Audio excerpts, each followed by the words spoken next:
Zero पर एक था स्कोर, तय थी भारत की बुरी हार। फिर इंडिया के इन 5 ने किया जीत का बड़ा चमत्कार। जी हां, तीसरे टी20 इंटरनेशनल मुकाबले में भारतीय टीम का एक तरफा दबदबा देखने को मिला। हालांकि बल्लेबाजी में बेहद खराब शुरुआत के बाद भारतीय टीम ने जिस तरह का कमाल का प्रदर्शन किया, वो अपने आप में दर्शनीय और यादगार बन गया।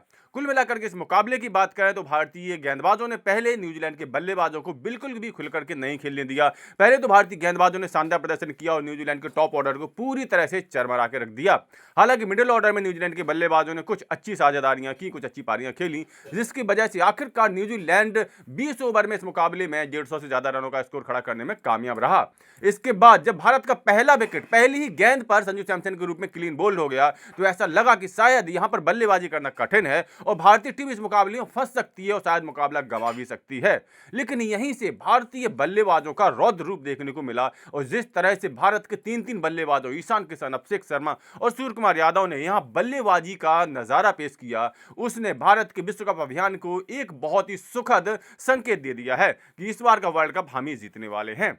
अगर इस मुकाबले की बात करें तो वेस्ट इंडीज वालों ने इस मुकाबले में पहले बल्लेबाजी की और 20 ओवर में 153 रन वो जुटा सके 9 विकेट के नुकसान पर। जहां गिलेन फिलिप्स ने 40 गेंदों में 48 रन बनाए और अपने अर्धशतक से चूक गए, तो वहीं पर मार्क चैपमैन ने 23 गेंदों में 32 रनों का योगदान दिया। भारत की तरफ से इस मुकाबले में कमाल की गेंदबाजी देखने को मिली, जहां जसप्रीत बुमराह ने 4 ओवर में मात्र 17 रन दिए और 3 विकेट झटके और मैन ऑफ द मैच बने। इसके अलावा रवि बिश्नोई ने 18 रन दिए, 4 ओवर में 2 विकेट लिए और हार्दिक पांड्या ने भी कमाल की गेंदबाजी की, उन्होंने भी 2 बल्लेबाजों को आउट किया। 154 रनों के लक्ष्य का पीछा करने उतरी भारतीय टीम की शुरुआत तो बेहद खराब रही, जब पहली ही गेंद पर, जी हां, पारी की पहली ही गेंद पर यहां मैट हेनरी ने संजू सैमसन को क्लीन बोल्ड कर दिया। तो यहां लगा कि शायद जिस तरह से न्यूजीलैंड के बल्लेबाज बल्लेबाजी के लिए संघर्ष करते नजर आए थे, क्या भारतीय बल्लेबाजों का वही हाल होने जा रहा है और क्या भारतीय बल्लेबाज भी इस मुकाबले को गंवा सकते हैं? क्योंकि भारतीय टीम को 154 रनों का टारगेट मिला था इस मैच को जीतने के लिए और 0 रन पर इंडिया का पहला विकेट गिर चुका था। संजू सैमसन लगातार तीसरे मैच में फ्लॉप होकर के आउट हो चुके थे, पवेलियन लौट चुके थे और अब खराब शुरुआत के बाद भारतीय टीम को हार का डर लगने लगा। लेकिन यहीं से अभिषेक शर्मा और ईशान किशन ने बाजी पलट दी।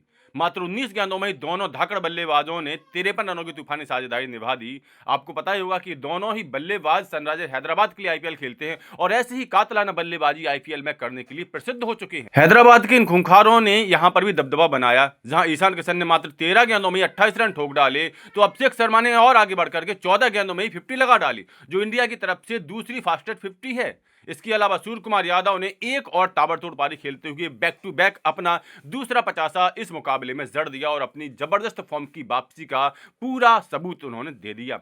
कुल मिलाकर के इतने शानदार धमाकेदार प्रदर्शन के बाद भारतीय टीम की जीत बिल्कुल तय हो गई थी, क्योंकि भारतीय टीम ने पावर प्ले के पहले 6 ओवर में ही 94 रन बना डाले थे, जो कि उसका टी20 इंटरनेशनल में पावर प्ले में बनाया गया दूसरा सबसे बड़ा स्कोर है और न्यूजीलैंड के खिलाफ तो ये सबसे बड़ा पावर प्ले स्कोर बनाया गया है। कुल मिलाकर के भारतीय टीम ने 154 रनों का लक्ष्य जो उसे पाना था, उसे फिक्स 10 ओवर यानी 60 गेंदों में ही पा लिया और इस तरह से 60 गेंदें शेष रहते हुए पूरे 8 विकेट से भारतीय टीम ने यह मुकाबला रिकॉर्ड तोड़ अंतर के साथ जीत लिया। जहां अभिषेक शर्मा ने 20 गेंदों में ही 68 रनों की नाबाद पारी खेली, वहीं सूर्य कुमार यादव 26 गेंद में 57 नाबाद रन बना करके और टीम को चौके से जीत दिला करके वापस लौटे। कुल मिलाकर के जिस तरह से भारतीय बल्लेबाजों ने यहां पर धमाकेदार प्रदर्शन किया है, उसके बाद भारत की विश्व कप 2026 की खिताबी जीत बिल्कुल सुनिश्चित लग रही है। तो आप लोगों का भारत की धमाकेदार बल्लेबाजी गेंदबाजी परफॉर्मेंस पर क्या कहना है, अपनी राय कमेंट करके जरूर दें। साथ ही साथ क्रिकेट की ऐसी सभी खबरों के लिए cricket updates YouTube channel subscribe जरूर कर लें। क्रिकेट अपडेट्स मैच के पहले भी, मैच के बाद भी।